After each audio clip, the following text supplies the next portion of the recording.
I'm a painter and I've taught art for a number of years, 20 odd years in different places. I find that it helps my work, feeds back into it. Having trained at, did a degree in Loughborough, did my MA at the Royal Academy of Art in London, which was a great experience.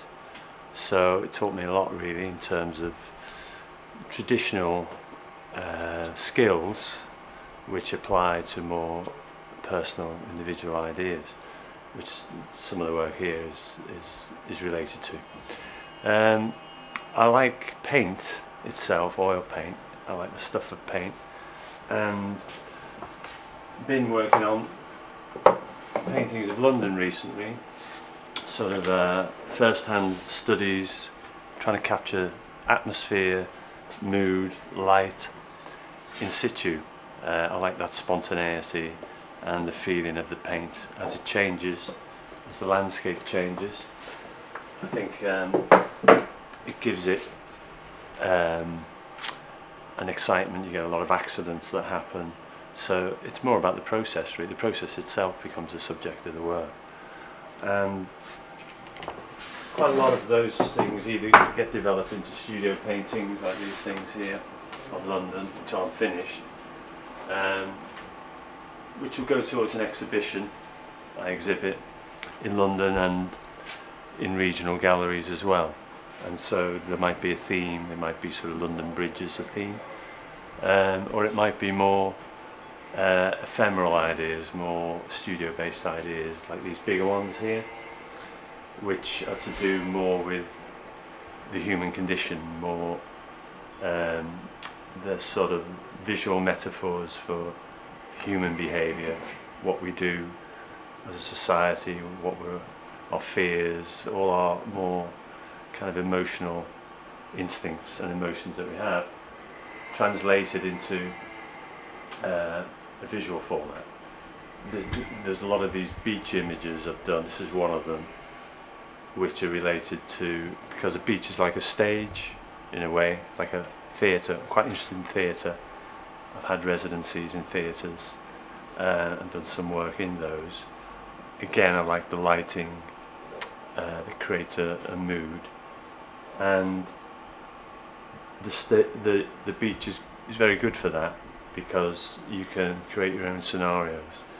This stagecoach came about from an idea I saw of a print, like a Victorian print, on the wall of a pub actually, which was crowded like an old sort of western stagecoach, with about 20 people hanging off it in the middle of nowhere though, in the middle of what seemed like the desert, which was quite an interesting idea, that the people were all being carried along, hanging on for dear life for this thing, almost like life itself, taking you through, hanging on to it.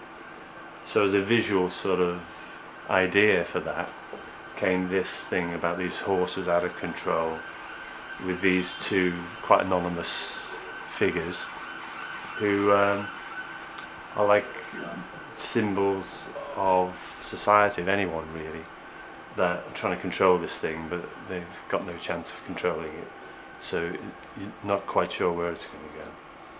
But it's also about, you know, structure, composition in making paintings really, as all of these are. These are dolls, these ones here. This one here was in a big exhibition quite recently at the Mall Galleries, and they're more about substitutes for human beings, because with a doll you can change things round. You can extend an arm or twist it round your head, or twist a leg up here or something, and so you can draw attention by having a shock impact, a bit like what Francis Bacon said. It was the shock of the image, not so much shocking as an image, but just to arrest the, you know, that moment, to make you look at the painting. It's just a birthday party with these dolls, but there's something a little bit dark about them, quite intentionally, that aren't really about anything. They're not really narratives about something. They're just about a presence or an atmosphere. So these tend to be the studio ideas, but the handling, I quite like gesture and paint, is influenced very largely by the things done on the spot, these little landscapes and the light, etc. So I see them as being connected, even though on first glance they might seem to be quite different from each other, but I can see a thread and a relationship between them. And there's different galleries, because I show in galleries. These are for quite smaller galleries, obviously, for the size, people's homes. We can buy them because of the size, whereas something like this, it's a bit more difficult. They're more for dealers, for galleries, or for big corporate companies maybe who could be interested in that. But I have them here quite often because it's quite good to show students.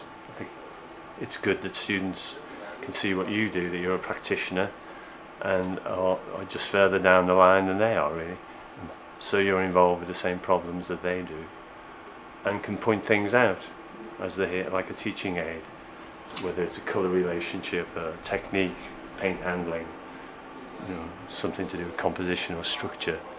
You can just kind of bring it out and show them, because I think visuals in that way help them.